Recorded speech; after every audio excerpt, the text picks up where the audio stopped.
இவர் இருக்கிற அரசாங்கத்துக்கு ஒரு சில பௌத்த பிக்குகளை பார்த்தாலும் ஒரு சில தோற்று போன மக்களால் நிராகரிக்கப்பட்ட அரசியல்வாதிகளை பார்த்தாலும் ஏன் இந்த அளவுக்கு பயம் என்று சொல்லி விளங்கிக் கொள்ள முடியாமல் இருக்கு. அரசாங்கம் இன்னைக்கு ஒரு தீர்மானத்துக்கு வந்திருக்கு. பௌத்த பிக்குகளும் அரசியல்வாதிகளும் எதிர்ப்பு தெரிவித்து ஒரு சில ஊடகங்களில் தொடர்ச்சியாக பேசப்பட்ட ஒரு விஷயம் இப்போ கடைசியில் வேறு வழி இல்லாமல் அரசாங்கம் அந்த தீர்மானத்துக்கு வந்திருக்கு. அமைச்சரவையில் ஒரு தீர்மானத்தை நாங்கள் எடுத்திருக்கிறோம். கல்வி மறுசீரமைப்புன்னு சொல்லி ஒரு திட்டம் கொண்டு வரப்பட இருந்தது. 1ஆம் தரத்துக்கும் 6ஆம் தரத்துக்கும் இந்த மறுசீரமைப்பு திட்டம் யோசனைகள் முன்வைக்கப்பட்டிருந்தது. அதுக்கான மடியூல் எல்லாமே தயாரிக்கப்பட்டிருந்தது. அதுல சில குழப்பங்கள் சர்ச்சைகள் இருக்கு. இதனால இந்த வருஷத்துல 6ஆம் தரத்துக்கான கல்வி மறுசீரமைப்பு முன்னெடுக்கப்படாது. புதிய பாடத்திட்டம் இந்த வருஷம் நடைமுறைப்படுத்தப்படாது. அடுத்த வருஷத்துல இருந்து 2027ஆம் ஆண்டுல இருந்து இந்த திட்டத்தை முன் கொண்டு போறதுக்கு நாங்க தீர்மானிச்சிருக்கிறோம். இது அமைச்சரவையினுடைய தீர்மானம் சொல்லி அமைச்சரவை பேச்சாளர் அமைச்சர் நலிந்த ஜெயதிஸ் அன்றைக்கு அறிவிச்சிருக்கிறார். ஏற்கனவே எடுக்கப்பட்ட தீர்மானத்தின் அடிப்படையில் 1ஆம் தரத்துக்கான கல்வி மறுசீரமைப்பு செயற்பாடுகள் ஆரம்பிக்கப்பட்டிருக்கு. அது இந்த வருஷத்துல இருந்து நடந்து கொண்டிருக்கும். புதிய பாடத்திட்டத்துக்கு அமைய 1ஆம் தரத்திலிருந்து கல்வி செயற்பாடுகள் முன்னெடுக்கப்படும். ஆனால் யோசனை முன்வைக்கப்பட்ட மாதிரி 6ஆம் தரத்துக்கான கல்வி மறுசீரமைப்புன்றது அரசாங்கம் பின்வாங்கி இருக்கு. இந்த வருஷத்துல எந்த விதமான மாற்றமும் கிடையாது. இது அமைச்சரவையினுடைய தீர்மானம் சொல்லி அமைச்சரவையில பேச்சாளர் அமைச்சர் நலிந்த ஜெயதிஸ் இன்றைக்கு ஒரு பக்கம் ஊடக சந்திப்பில் அறிவிக்கிறார். இன்னும் ஒரு பக்கம் ஜனாதிபதி அனுரகுமார் திசாநாயக்க, பிரதமர், கல்வி அமைச்சர் ஹரிணி அமரசூரிய, கல்வி சம்பந்தப்பட்டிருக்கிற தொழிற்சங்கங்கள் ஒரு பேச்சுவார்த்தையில் இன்றைக்கு கலந்து கொண்டிருந்தாங்க. ஜனாதிபதி செயலகத்தில் இந்த பேச்சுவார்த்தை நடத்தப்பட்டிருந்தது. எங்களுடைய யோசனைக்கு அமையதான், நாங்க கொடுத்த அழுத்தம் காரணமாக தான், நாங்க முன்வச்ச கோரிக்கைக்கு அமையதான் பிரதமராக இருந்தாலும் சரி இல்லாட்டி ஜனாதிபதியா இருந்தாலும் சரி அதை ஏற்றுக்கொண்டு இந்த வருஷத்துல நீங்க சொல்ற மாதிரி இதை நடைமுறைப்படுத்த மாட்டோம், நீங்க சொல்றதை நாங்க கேட்டு செயற்படுறோம், எல்லாரோடையும் கலந்து ஆலோசனை செய்ததுக்கு பிறகு நிபுணர்களினுடைய ஆலோசனையும் பெற்றுக்கொண்டதுக்கு பிறகு அடுத்த வருஷத்திலிருந்து இதை நாங்க செய்வோம் சொல்லி ஜனாதிபதி அனுரகுமார் திசாநாயக்க எங்களுக்கு அறிவிச்சிருந்தார். நாங்க முன் வச்சிருக்கிற கோரிக்கைக்கு சாதகமான ஒரு பதில் அரசாங்கத்திலிருந்து கிடைச்சிருக்கு. எங்களுடைய அழுத்தத்துக்கு அரசாங்கம் அடிபணிஞ்சிருக்கு என்ற மாதிரி தொழிற்சங்கங்கள் ஒரு பக்கம் கொண்டாடுறதுக்கு ஆரம்பிச்சிருக்கு. இன்னும் ஒரு பக்கம் ஒரு சில பௌத்த பிக்குகள், ஒரு சில தோற்று போன மக்களால் நிராகரிக்கப்பட்ட அரசியல்வாதிகளை பொறுத்த வரைக்கும் எங்களோட கோரிக்கையை அரசாங்கம் ஏற்றுக்கொண்டிருக்கு. எங்களுடைய அழுத்தத்துக்கு மத்தியில் அரசாங்கத்துக்கு வேற வழி கிடையாது. எல்லா தீர்மானத்தையும் அரசாங்கம் நினைச்ச மாதிரி செயற்படுத்த முடியாது. இப்போ ஒரு மாற்று தீர்மானத்துக்கு வர வேண்டிய பின்வாங்க வேண்டிய சூழல் அரசாங்கத்துக்கு உருவாகி இருக்கு. நாங்க சொல்றதை கேட்டு இந்த அரசாங்கம் செயற்படுது சொல்லி ஒரு சில பௌத்த பிக்குகளும் ஒரு சில அரசியல்வாதிகளும் இன்னைக்கு ஊடகங்களுக்கு சொல்லி இருந்ததையும் பார்க்க முடிஞ்சது. இன்னைக்கு அமைச்சரவை தீர்மானங்கள் அறிவிக்கிற ஊடக சந்திப்பில் அமைச்சர் நலிந்த ஜெயதிஸ் இந்த பிரச்சனை சம்பந்தமா சொல்லும் போது அதை பற்றின ஒரு விசாரணை நடந்து கொண்டிருக்கு. என்று சொன்னா 6ஆம் தரத்துக்கான கல்வி மொடியூல்ல ஒரு பிரச்சனை இருந்தது. அதை பற்றி சிஏடியிலையும் கல்வி செயலாளர் ஒரு முறைப்பாடை பதிவு செய்திருந்தார். NIE தேசிய கல்வி நிறுவனமும் ஒரு விசாரணையை இது சம்பந்தமா ஆரம்பிச்சிருந்தது. ஒரு குழு நியமிக்கப்பட்டிருந்தது. அந்த குழுவினுடைய அறிக்கையும் கல்வி செயலாளருக்கு ஒப்படைக்கப்பட்டிருந்தது. அதுல சில பரிந்துரைகள் இருக்கு. இதோட சம்பந்தப்பட்டிருக்கிற நபர்கள் யாருன்றதை பற்றி விசாரணைகள் நடந்து வருதுன்னு சொல்லி அமைச்சரவையில பேச்சாளர் இன்னைக்கு அறிவிக்கிறார். அதில் இருந்த ஒரு ஊடகவியலாளர் கேள்வி கேட்கிறார். இது நாட்டிலேயே கொந்தளிப்பு ஏற்படுத்தி இருக்கிற ஒரு விஷயம். இதுல சர்ச்சைக்குரிய விஷயங்களை உள்ளடக்கி இருக்கிற நபர்கள் யார் சொல்லி ஏன் ஊடகங்களுக்கோ பொதுமக்களுக்கோ வெளிப்படுத்த முடியாது? இதுல அரசாங்கத்தினுடைய தலையீடு இருக்கு. அரசாங்கம் சொன்னதை கேட்டுதான் அந்த நபர்கள் செயற்பட்டு கொண்டிருக்கிறாங்களா? அவங்களை பாதுகாக்கிறதுக்கு அரசாங்கம் முன் வந்திருக்கா என்ற மாதிரி ஒரு கேள்வி முன்வைக்கப்பட்டிருந்தது. ஏன் அந்த நபர்கள் கைது செய்யப்படல சொல்லியும் ஒரு கேள்வி கேட்கப்பட்டிருந்தது. அப்ப நலிந்த ஜெயதிஸ் குறிப்பிட்டிருந்தார், கைது செய்யறதா இல்லையான்றதை சிஐடி தீர்மானிக்கும். இது சிஐடி கைகளில் இருக்கிற ஒரு விஷயம். கல்வி அமைச்சர் விசாரணைகள் நடத்தி கொண்டிருக்கு. தேசிய கல்வி நிறுவனமும் விசாரணைகளை நடத்தி கொண்டிருக்கு. அந்த அதிகாரிகள் சம்பந்தமா, அந்த சர்ச்சைக்குரிய விஷயத்தை உள்ளடக்கினவர்கள் சம்பந்தமா ஒரு ஒழுக்காற்று நடவடிக்கை எடுக்கப்படும் சொல்லி திரும்பவும் ஒரு வாக்குறுதியும் கொடுக்கப்பட்டிருந்தது. இந்த மாதிரியான ஒரு பின்புலத்தில் ஒட்டுமொத்தமா பார்க்கிற நேரத்தில் அரசாங்கம் ஒரு தீர்மானத்துக்கு அழுத்தத்துக்கு அடிபணிஞ்சு இந்த செயற்பாட்டில இருந்து பின்வாங்கி இருக்கு. அதை இந்த வருஷம் நாங்கள் நடைமுறைப்படுத்த மாட்டோம் சொல்லி அறிவிச்சிருக்கு. நான் மேலோட்டமா சொல்றேன், எந்த ஒரு வெப்சைட்டையும் ப்ரமோட் பண்ண வேணும்னு சொல்லி நினைக்கிறேன். அதனால மேலோட்டமா நான் சொல்றேன். அதுல ஒரு இடத்துல ஒரு பக்கத்துல ஒரு சொல் ஒரு வெப்சைட் பேர் குறிப்பிடப்படுது. இப்ப நட்பு சொல்லி சம்பந்தமா கதைக்கிற நேரத்துல நண்பர்கள் சம்பந்தமா கதைக்கிற ஒரு பாடத்திட்டத்தில் உள்ளடக்கப்பட்டிருக்கிற ஒரு விஷயம் இருக்கு.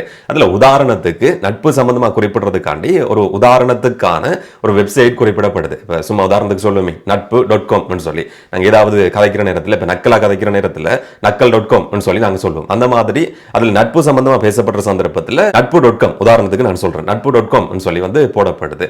அதை பிடிச்சு கொண்டு இது 18+ கண்டென்ட் இருக்கிற ஒரு வெப்சைட். இதை வந்து அரசாங்கம் ப்ரமோட் பண்ணுது என்ற மாதிரி தான் இந்த சர்ச்சை வந்து உருவாகி இருந்தது.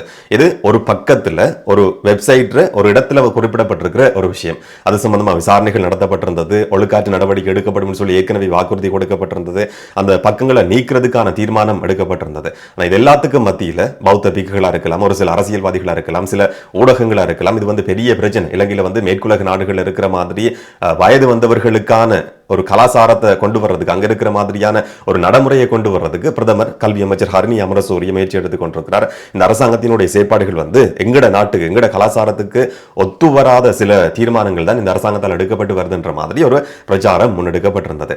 இதுக்கு மத்தியில் வேற வழி இல்லாம அடிபணிஞ்சு ஒட்டுமொத்தமான அந்த கல்வி மறுசீரமைப்பையும் பின்வாங்க வேண்டிய ஒரு அழுத்தம் அரசாங்கத்துக்கு விடுக்கப்பட்டு அரசாங்கம் இந்த அழுத்தத்துக்கு அடிபணிஞ்சு அதை பின்வாங்கி இருக்கு. ஒட்டுமொத்தமான அந்த மொடியூல், ஒட்டுமொத்தமா கல்வி மறுசீரமைப்பையே எல்லா விஷயங்களும் முடிஞ்சதுக்கு பிறகு இந்த வருஷத்துல நடைமுறைப்படுத்த கூடாதுன்னு சொல்லி அழுத்தம் எடுத்து அதுக்கு இந்த அரசாங்கம் அடிபணியுமா இருந்தா 159 பாராளுமன்ற உறுப்பினர்கள், நிறைவேற்ற அதிகாரம் இருக்கிற ஜனாதிபதி, ஒரு மிகப்பெரிய மக்கள் ஆணை கொடுக்கப்பட்டதுக்கு என்ன பிரயோசனம் இருக்கு?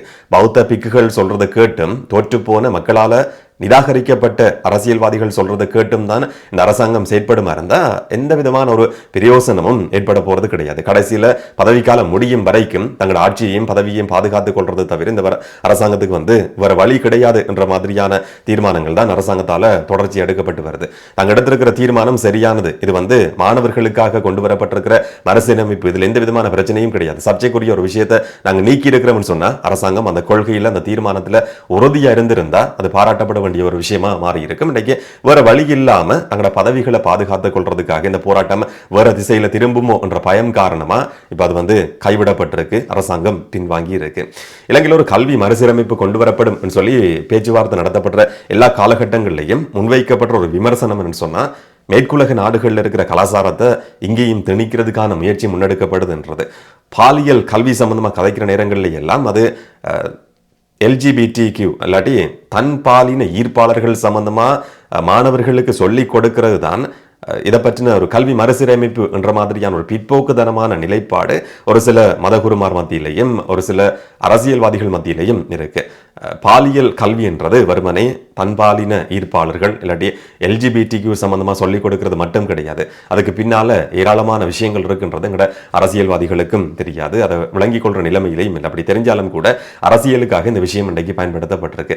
இந்த புத்தகம் அச்சிடப்பட்டது சம்பந்தமா இன்னைக்கு CIDல ஒரு முறைப்பாடும் பதிவு செய்யப்பட்டது. இன்னைக்கு முறைப்பாடை பதிவு செய்திருக்கிற ஒரு தொழிற்சங்கத்தினுடைய உறுப்பினர் இல்லாட்டி அதில் தலைவர் தான் CIDல போய் இந்த முறைப்பாடை வந்து பதிவு செய்திருக்கிறது. அதனால அரசாங்கம் செய்திருக்கிற செயற்பாடு புத்தகம் அச்சிடப்பட்டிருக்கிறது, அந்த பக்கங்களை ரிமூவ் பண்றது, இதன் மூலமா பொதுமக்களினுடைய பணம் வீண் விரயம் செய்யப்பட்டிருக்கு, பிரதமர் கல்வி அமைச்சர் பதவி விலகணும் சொல்லி CIDல முறைப்பாடு செய்யப்பட்டிருந்தது.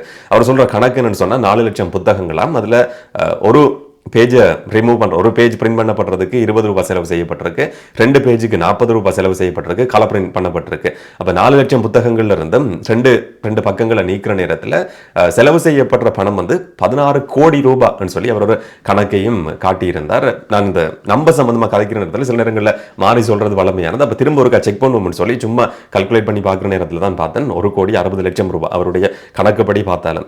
இப்போ CIDல போய் முறைப்பாடு செய்திருக்கிற நபரை 16 கோடி ரூபாய் சொல்லி ஊடகங்களுக்கு ஒரு வாய்ஸ் கட்ட கொடுக்கிறார். இந்த மாதிரியான நபர்கள் தான் CIDலையும் போய் முறைப்பாடு பதிவு செய்திருக்கிறாங்க. இன்னும் ஒரு பக்கம் விமல் வீரவங்சவினுடைய சத்தியாகிரக போராட்டம் வெற்றி அடைஞ்சிருக்குன்னு சொல்லி அவருடைய ஆதரவாளர்கள் அந்த இடத்துக்கு போய் பட்டாசு கொளுத்தி கொண்டாடி, நாங்க சொல்றதை கேட்டு அரசாங்கம் செயற்பட்டிருக்கு, எங்களுடைய தலைவருடைய போராட்டம் வெற்றி அடைஞ்சிருக்குன்னு சொல்லி கொண்டாடி அந்த இடத்துல இருந்து கலைஞ்சு போனதை பார்க்க முடிஞ்சது.